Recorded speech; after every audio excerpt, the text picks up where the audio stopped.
सांसों को महकाती है। भीनी भीनी खुशबू मेरी सांसों को महकाती है। एक लड़की अनजान शहर की, एक लड़की अनजान शहर की याद मुझे जब आती है। भीनी भीनी खुशबू मेरी सांसों को महकाती है। भीनी भीनी खुशबू मेरी सांसों को महकाती है।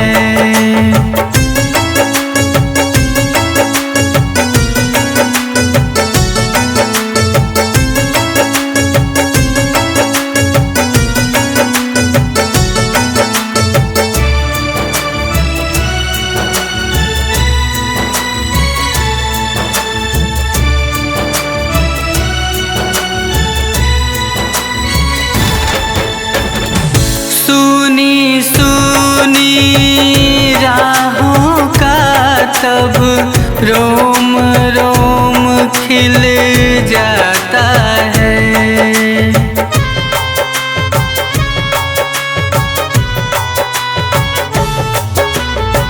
सुनी सुनी राहों का फिर रोम रोम खिल जाता है।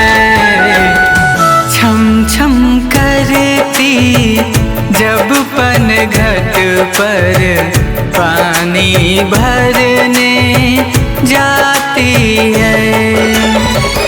एक लड़की अनजान शहर की, एक लड़की अनजान शहर की याद मुझे जब आती है।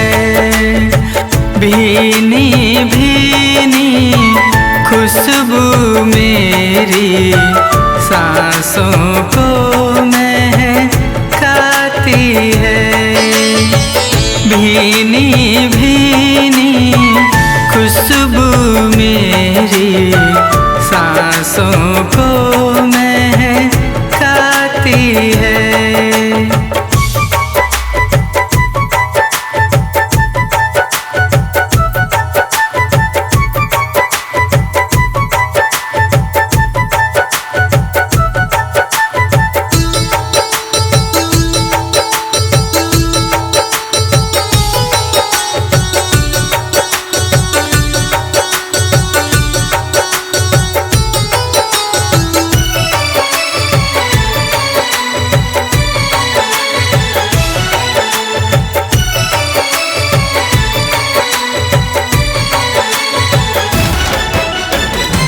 चांद बेचारा शर्म के मारे बादल में छिप जाता है।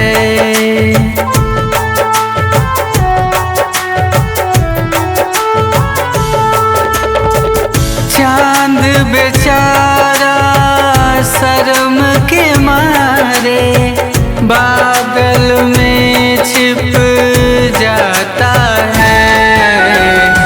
शाम ढले वो अपनी छत पर जब जब यारों आती है। एक लड़की अनजान शहर की, एक लड़की अनजान शहर की याद मुझे जब आती है। भीनी भीनी खुशबू मेरी सांसों को महकाती है। भीनी भीनी खुशबू मेरी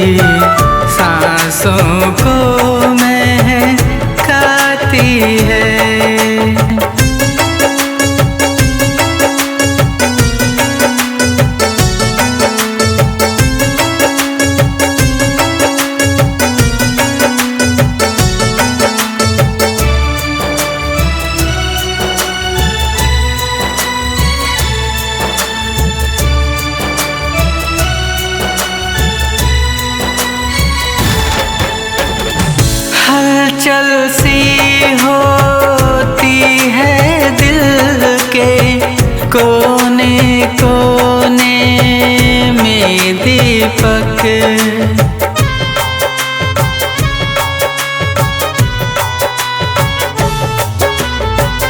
हलचल सी होती है दिल के कोने कोने में दीपक।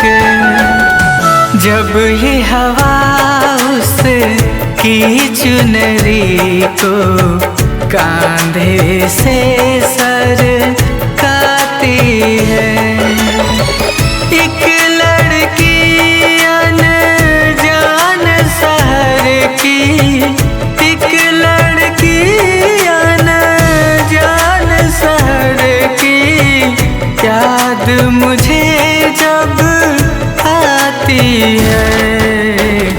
भीनी भीनी खुशबू मेरी सांसों को महकाती है। भीनी भीनी खुशबू मेरी सांसों को महकाती है। भीनी भीनी खुशबू मेरी सांसों